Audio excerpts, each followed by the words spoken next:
Eu vou conversar aqui sobre fertilizantes. Aqueles que estavam muito acostumados com aquele NPK carregado, né, acostumado com NPK químico na lavoura. Tem aí oportunidades do orgânico que você precisa conhecer para deixar a sua lavoura mais bonita, para deixar seu jardim muito mais bonito, muito mais interessante, vistoso e rico, cheio de vida. É um assunto que a gente vai tratar daqui a pouquinho. Aqui na Verdinha e na tela da TV Diário. Verdinha, jornalismo que fala a nossa língua.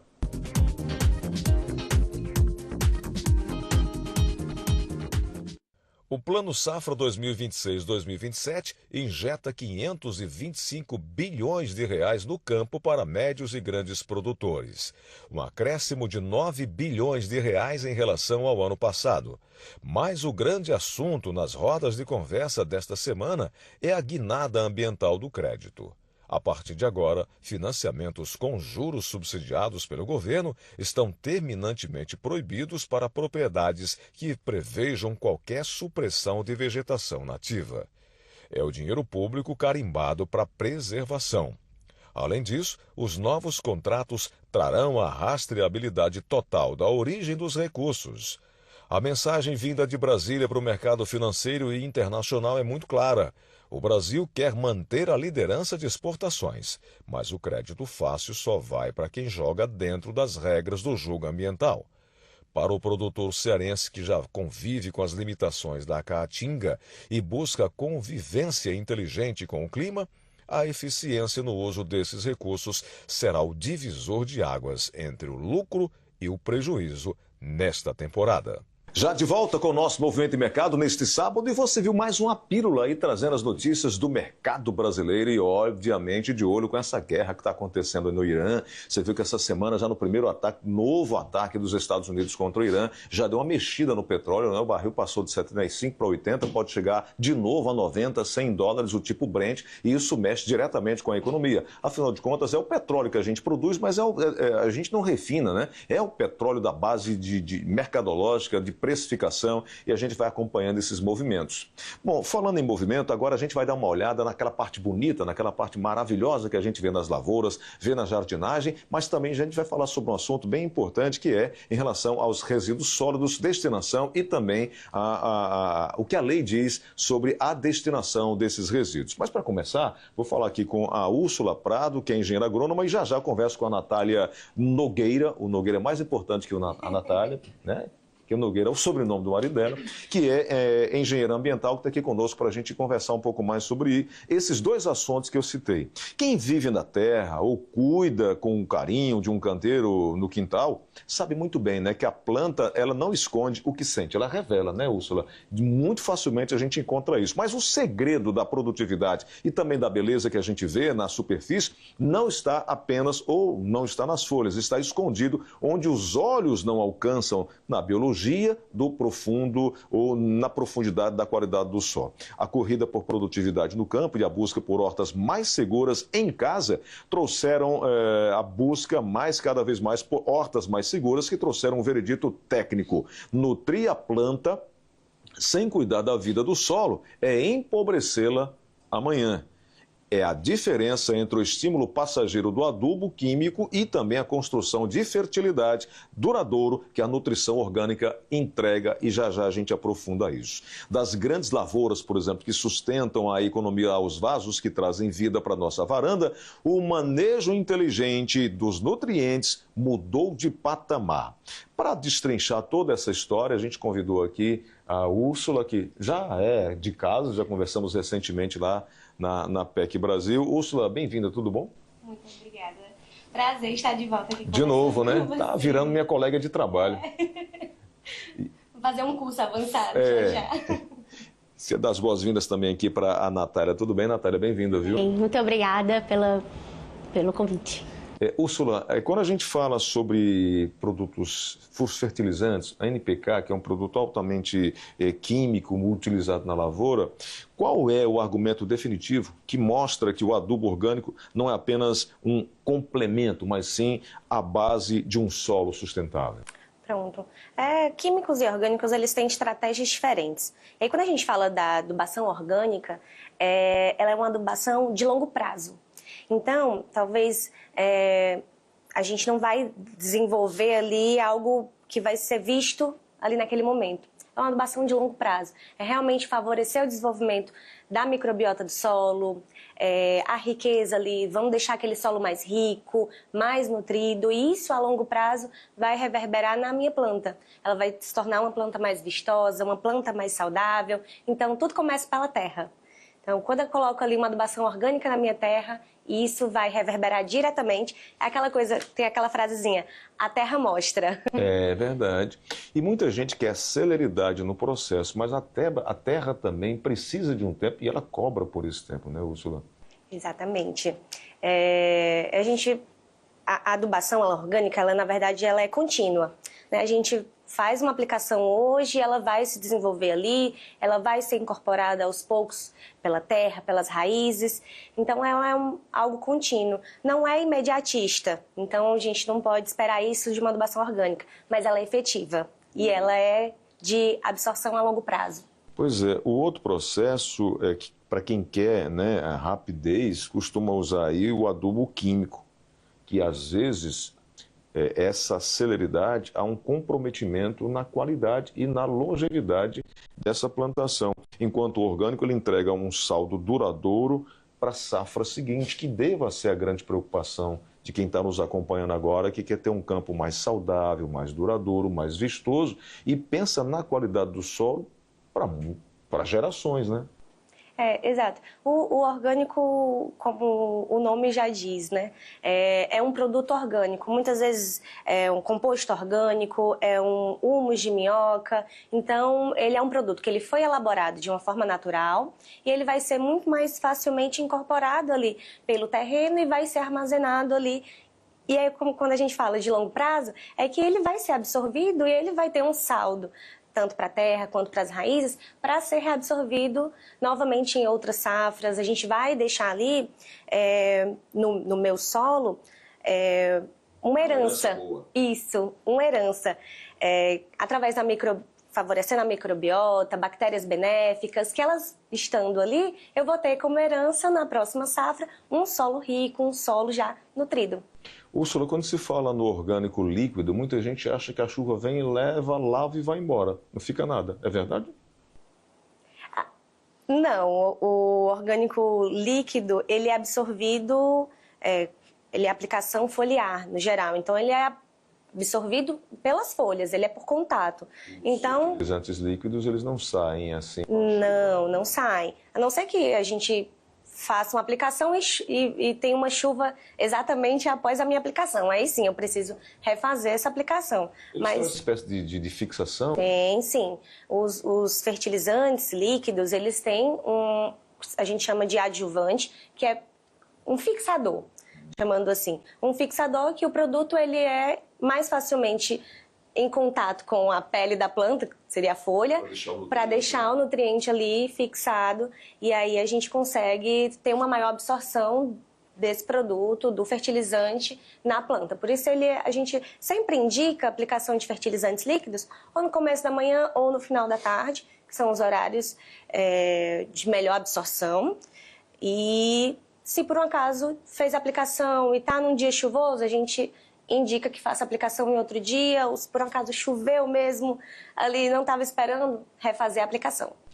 Bom, vamos falar no bolso e falar em produtividade, pensando no grande e no médio produtor, como os fertilizantes orgânicos de alta performance atuam nas fases mais críticas da lavoura, que são o crescimento vegetativo e também o pegamento de frutos. Você pode responder daqui a pouco? Deixa eu falar aqui com um outro assunto bastante importante também, porque já que a gente falou aqui sobre essa questão de legislação e tudo mais, a questão dos resíduos orgânicos, que é um dos maiores gargalos para cumprimento da legislação ambiental e sustentabilidade urbana, né, que a gente estava conversando agora. E esses produtos, esses dejetos, quando descartados incorretamente, esses materiais sobrecarregam, inclusive, aterros sanitários, reduzem a vida útil e geram passivos ambientais graves, como a emissão de gases de efeito estufa e a produção de chorume. A gente vê isso a toda hora. Agora, o que eu quero te perguntar é, qual é o maior desafio logístico e financeiro para que os municípios brasileiros, por exemplo, possam implementar uma coleta seletiva de resíduos orgânicos de forma segregada, antes que eles se misturem e contaminem nos aterros? Bom, tudo começa na geração. na geração desses resíduos, né? Então, tudo tem que ser feito. Primeiramente, eu acredito na mente das pessoas, da operação ali de cada empresa ou de cada instituição. Então, tudo começa na cabeça das pessoas, com essa metanoia, né? De que aquilo ali é importante que aconteça. Então, é importante que aconteça a segregação para que aqueles resíduos, eles corram para a sua destinação correta. Então, a maior dificuldade está nisso, na mudança de mente das pessoas. É cultural, Natália? Cultural, completamente cultural. Porque é muito mais fácil eu terceirizar o meu problema, dizer, o problema é do governo, o problema é de outra pessoa, do que eu mesmo, o problema é meu. E a própria política nacional de resíduos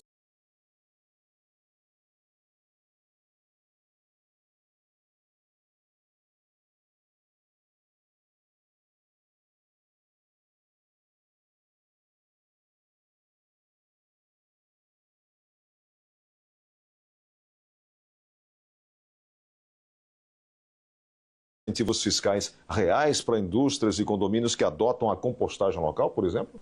punir.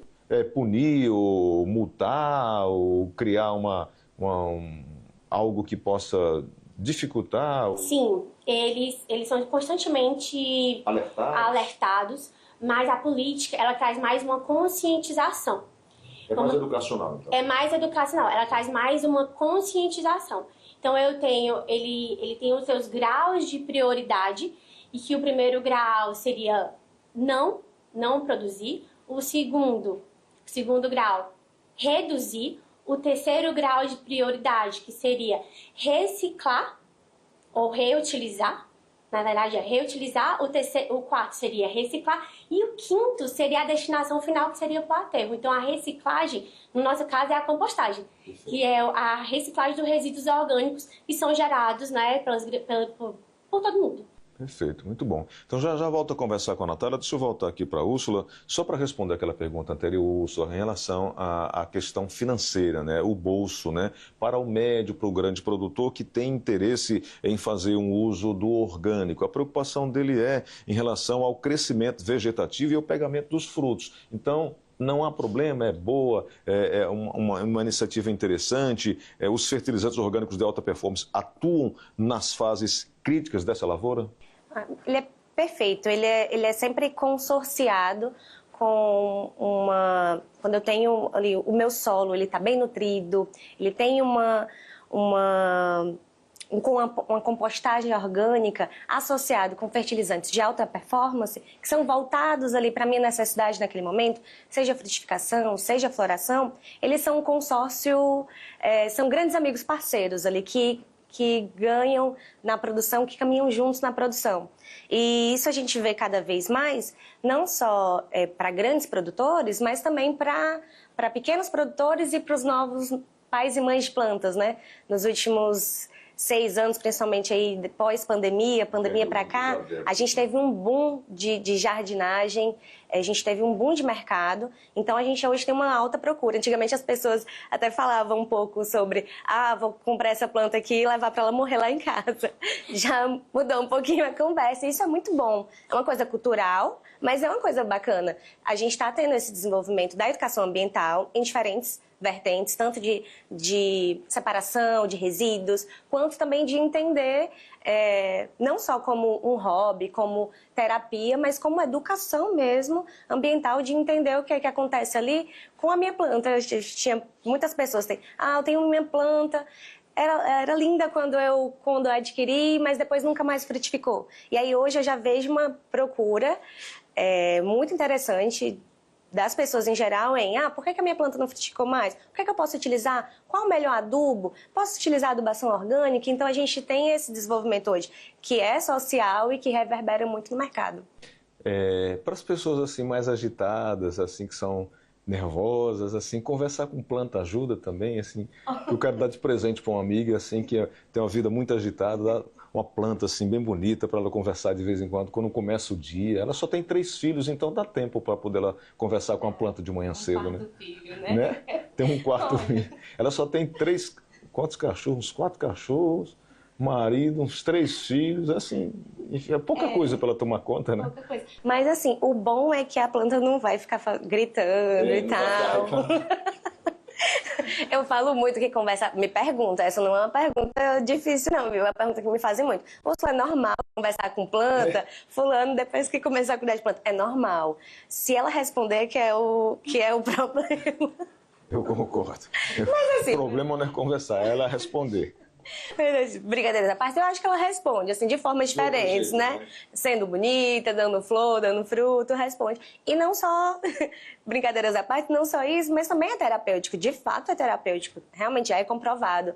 Estudos, melhora a autoestima, melhoria acústica, melhoria térmica, concentração. Você diminui o ritmo para poder se concentrar só ali, em estar cuidando daquele ser vivo.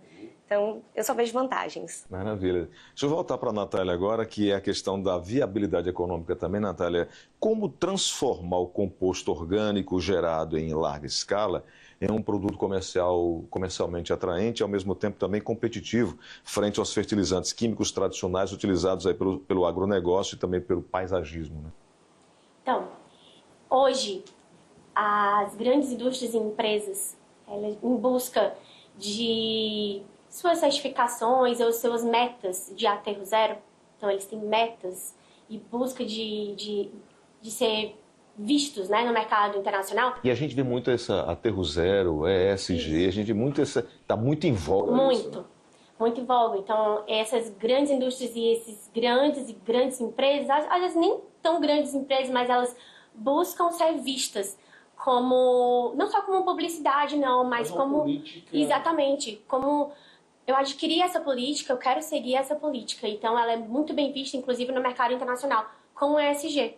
Então, o que acontece? Essas empresas e essas grandes indústrias, elas entram em contato com a gente, elas encaminham os seus resíduos orgânicos completamente segregados, deixar bem claro, completamente segregados, encaminham para a gente. Nós temos grandes profissionais e engenheiros agrônomos que vão fazer essa formulação, porque existe uma formulação, existe uma mistura na medida certa para que se inicie e se startar da compostagem, né? Então a gente realiza a compostagem completamente livre de químicos e tudo mais, porque no final vai se produzir um fertilizante orgânico composto classe A, que nós já possuímos inclusive o registro do mapa. Então é basicamente isso, e essa grande indústria e essa grande empresa que encaminha esse resíduo, ela já tem a visão de que aquele fertilizante ele vai voltar para as grandes lavouras aqui do Nordeste. Hoje a Bioadubo ela já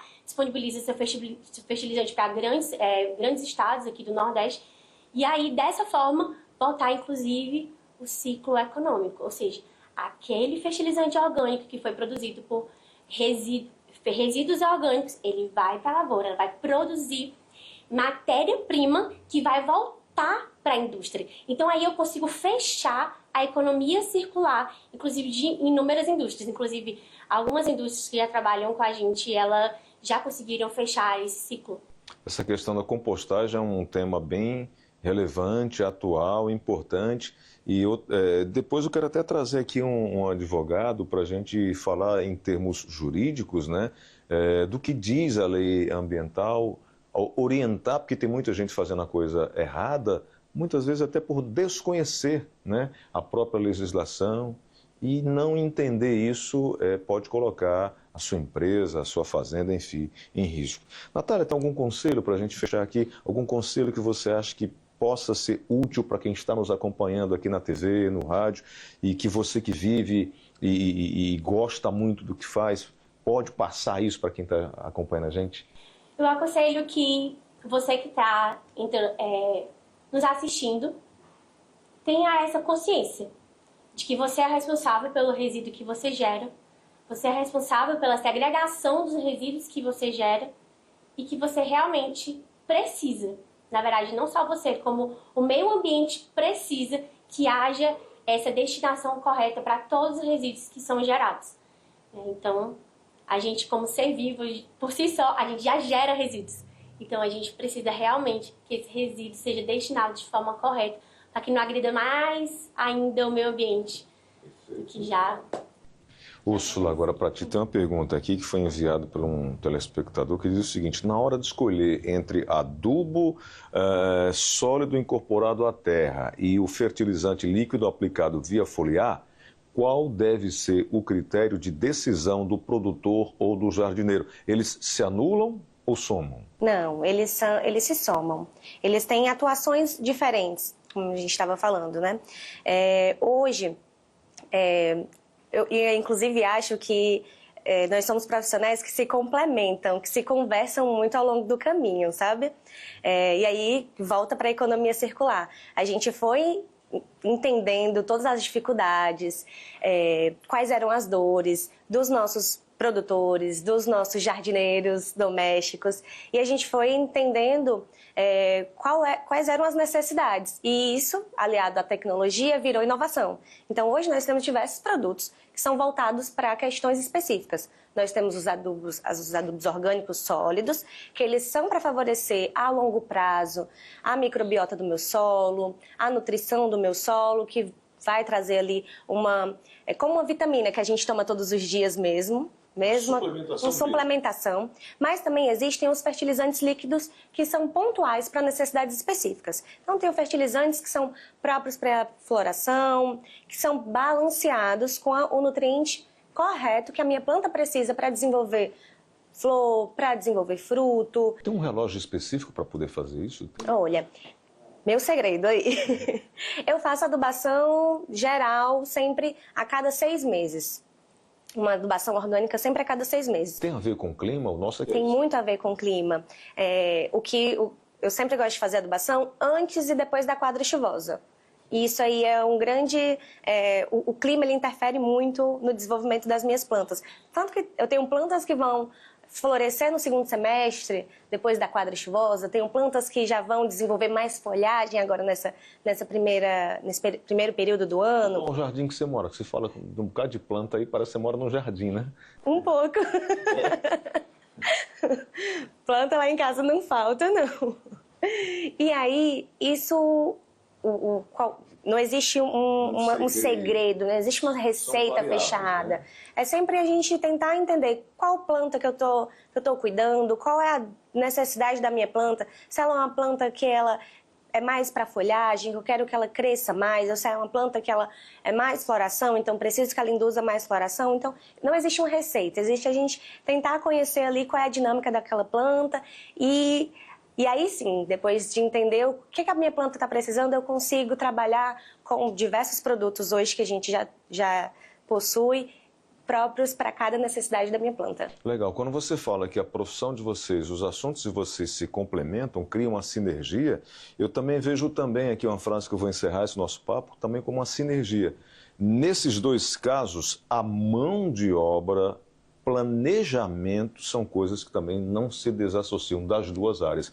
Planejamento talvez seja aqui a frase que a gente consiga fechar. Agradecer a vocês duas pela oportunidade, ao Alexandre, à Ana Maria e também o nome do chefe? Midleton. É difícil. Midleton. Midleton. Não é remédio. É um amigo nosso. Um abraço para ele e para todo o time lá. Obrigado, tá? Bom, daqui a pouco um outro assunto que a gente vai conversar é sobre a aposentadoria, principalmente a aposentadoria híbrida. Para quem trabalhou muito tempo na agricultura, no campo, veio para a cidade, continuou trabalhando e quer juntar as duas aposentadorias. Quais são as verdades, quais são os mitos? Esse é um assunto que a gente vai tratar já já com a doutora Ana Flávia Carneiro. E o outro assunto que a gente vai tratar já já também é sobre a performance no campo. Esse assunto aqui eu vou tratar com um amigo, um professor, que é o Leandro José Ribeiro Mota. Essa pauta foi sugerida para a gente falar do semiárido cearense. Quem vive da pecuária, seja do leite ou do corte, sabe que o sucesso da balança e do balde não começa no coxo, ele nasce na raiz, nasce no pasto.